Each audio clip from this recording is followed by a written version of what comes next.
The sun was just starting to set behind the rolling fields of Jacob Miller's farm, casting a golden haze across rows of corn that desperately needed rain. He leaned on the worn wooden handle of his shovel, sweat dripping down his forehead, frustration sitting heavy on his chest. Farming had never been easy, but these past few years had been brutal. Prices were down, the bank was calling more often than he wanted to admit, and every morning he wondered if today was the day his family's land, the only thing he had left from his father, would slip through his fingers. He wiped his hands on his jeans and sighed. That's when he heard it. A sound completely out of place in the quiet country evening. A car engine sputtering, coughing, then cutting off. A frustrated groan followed. Jacob looked up and saw a sleek black car pulled over on the gravel road by the edge of his property. Its headlights flickered faintly before dying altogether. Of course, a woman's voice muttered, muffled but clear enough in the stillness. Jacob hesitated. He didn't often deal with strangers out here, especially ones driving cars that probably cost more than his whole barn. But something in him, it might have been decency, or maybe just the need to distract himself from his own worries, made him set his shovel aside and walk toward the car. When he got close, he saw her. A young woman, maybe mid-20s, in a neat blouse and skirt that screamed city life. She was sitting in the driver's seat with her forehead resting against the wheel, phone in hand. "Everything all right, miss?" Jacob asked. Her head shot up, her eyes, bright, tired, but sharp, met his. She looked at him as though he'd appeared out of nowhere. No, not really. My car just died. Battery, I think. And of course, I don't have any service out here.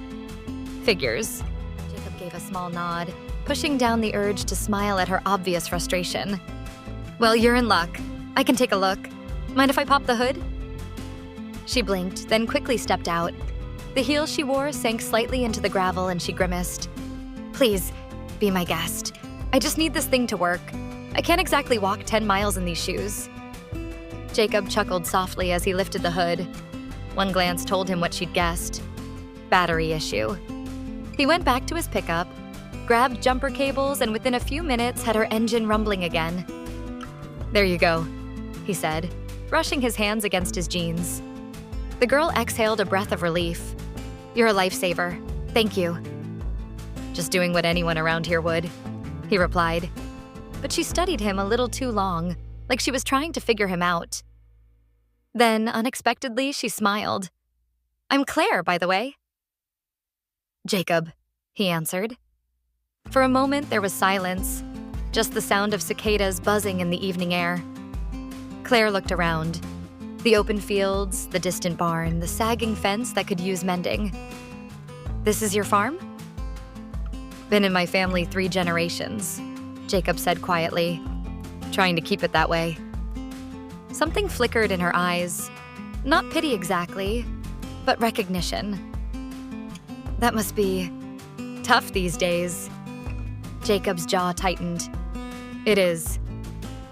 He didn't like to talk about it. Not to strangers. Not to anyone. Claire opened her mouth, then closed it again. She looked like she wanted to say something more, but instead she just gave him a grateful nod. "Well, I owe you big time. If you ever find yourself in the city, I'll buy you dinner. Least I can do." Jacob smirked. "Don't get out there much, but I'll hold you to it if I do." She climbed back into her car, and with a small wave, she was gone, tires kicking up dust as she disappeared down the road. Jacob stood there for a moment, watching. He shook his head, chuckling at the strangeness of it all. A city girl stranded in the middle of nowhere. Just his luck. Then he turned back to his field, the weight of his troubles settling on him again. But Claire Miller wasn't done with him. 2 weeks later, Jacob was in town trying to negotiate, again, with the bank manager about his overdue payments. He was losing ground, fast, when the door opened and in walked Claire.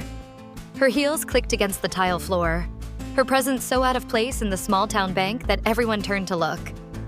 She spotted Jacob immediately and smiled. "Jacob," she said warmly, crossing the room. He blinked. "Claire, what are you—" Before he could finish, the bank manager stood straighter, suddenly looking nervous. He glanced between them. "Miss Kensington, I didn't know you'd be coming in today." Jacob froze. Kensington? The name rattled in his head like a thunderclap, as in Kensington Investments, as in the company that had been buying up farmland across the state, as in one of the wealthiest families in the region. Claire gave the manager a polite but firm smile. "I was just in the area. Carry on." The manager practically bowed his way out, leaving them alone. Jacob's heart hammered in his chest as he stared at her. "Kensington?" Claire sighed. "Yeah, that Kensington. My father runs the company, which I guess makes me… what?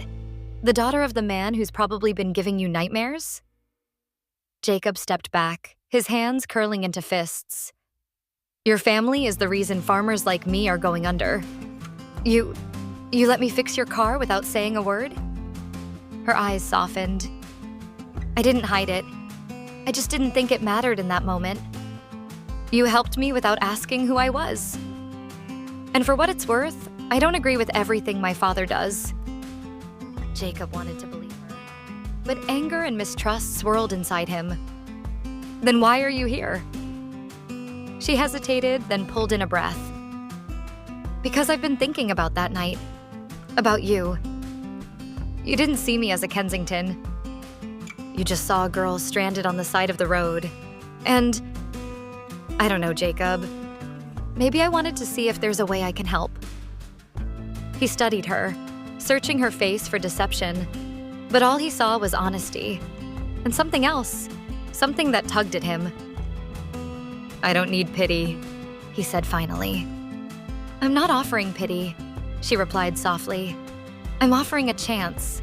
The bank's ticking clock echoed in the silence between them. Jacob knew better than to trust too easily, but something about Claire Kensington, city girl, billionaire's daughter, the last person he'd ever expect to care, made him pause. And in that pause, for the first time in a long while, hope flickered.